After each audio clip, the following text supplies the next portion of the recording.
नमस्कार, गोष्टीची स्टोरीमध्ये आपलं स्वागत आहे। आंतरराष्ट्रीय महिला दिन 8 मार्च 2025 ची थीम आहे ॲक्सेलरेट ॲक्शन, म्हणजे गती वाढवणे। कशाची? तर आंतरराष्ट्रीय महिला दिनाला 100 वर्षांहून अधिक काळाचा इतिहास आहे। 1909 मध्ये अमेरिकेत पहिल्यांदा अमेरिकन सोशलिस्ट पार्टीने महिला दिन साजरा केला होता। महिलांना समान हक्क, महिलांचे सक्षमीकरण यासाठीचा तेव्हापासून चालू असलेला हा लढा आहे। जगातील लोकसंख्येच्या 50% वाटा महिलांचा असला तरीही अजूनही आर्थिक, सामाजिक, राजकीय स्त्री-पुरुष समानता जगभरात दिसून येत नाही। 20व्या शतकाचे 21वे शतक झाले तरी स्त्री-पुरुष भेदभाव, असमानता, स्त्री म्हणून होणारे अन्याय यात अपेक्षित असा फरक पडलेला नाही। एका अभ्यासानुसार आत्ताच्या गतीने जर समाजात बदल होत राहिले तर स्त्री-पुरुष समानता येण्यासाठी अजून पूर्ण 5 पिढ्या जाव्या लागणार आहेत। ही स्त्री-पुरुष समानता यायला साधारण 2158 साल उजाडेल।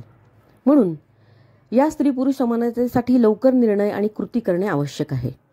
यासाठी स्त्रियांचे वैयक्तिक आणि व्यावसायिक प्रश्न ओळखून ते सोडवण्यासाठी लवकर प्रयत्न करायला हवेत। आणि यासाठीच यावर्षीची महिला दिनाची थीम आहे ॲक्सेलरेट ॲक्शन, म्हणजे गती वाढवणे। योग्य निर्णय आणि योग्य मदतीतून जगभरातील महिलांच्या प्रगतीचा वेग वाढवता येईल। पण आपण यासाठी काय करू शकतो?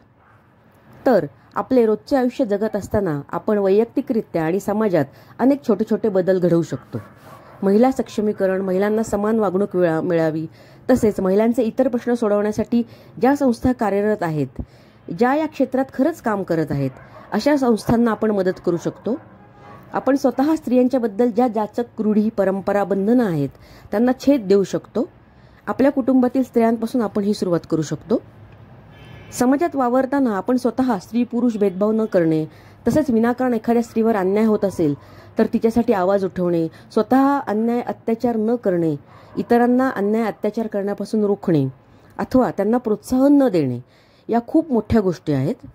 या गोष्टींची जाणीव ठेवून जरी आपण रोज घरीदारी वावरलो तरी बदल घडण्याचा वेग खूप वाढेल।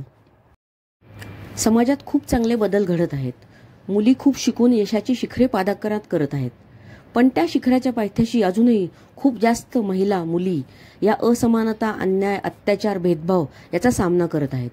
आपण सर्वांनी विवेकीपणे, न्यायाने, शुद्ध मनाने वागून बऱ्याच महिला, मुलींना शिखराकडे जाण्याच्या मार्गावर अग्रेसित करू शकतो। त्या करत असलेले काम, त्यांचे शिक्षण, त्यांचे यश याचे कौतुक करू शकतो। कौतुकाचे 2 शब्द पण आत्मविश्वास वाढवायला खूप मोठे असतात। मोठ्या कंपन्या, संस्था या आपली धोरणे, संसाधने वापरून महिलांच्या आर्थिक सशक्तीकरणात मोठी भूमिका घेऊ शकतात आणि घेत आहेत। महिला मुलींना कामासाठी निवडणे, त्यांना उत्तम ट्रेनिंग म्हणजे प्रशिक्षण देणे, गुणवत्तेनुसार प्रमोशनची योग्य संधी, निर्णय प्रक्रियेत महिलांचा सहभाग, उच्च पदभाराची संधी यासाठी अजून कार्य अपेक्षित आहे। आणि सगळ्यात महत्त्वाचे म्हणजे कामाच्या ठिकाणी महिला, मुलींची सुरक्षितता आणि सन्मानाची वागणूक। हा प्रश्न सोडवण्याची आपली सगळ्यांची जबाबदारी आहे। समाजात महिलांप्रती चांगले बदल होत आहेत, फक्त त्या बदलांची गती वाढवणं आवश्यक आहे। चला तर मग महिलांचे सक्षमीकरण आणि सामाजिक, आर्थिक, राजकीय स्त्री-पुरुष समानता याची जगभरात गती वाढवूयात। Let's ॲक्सेलरेट action. धन्यवाद। तर आजची ही आंतरराष्ट्रीय महिला दिनाची माहिती आपल्याला कशी वाटली हे मला नक्की सांगा।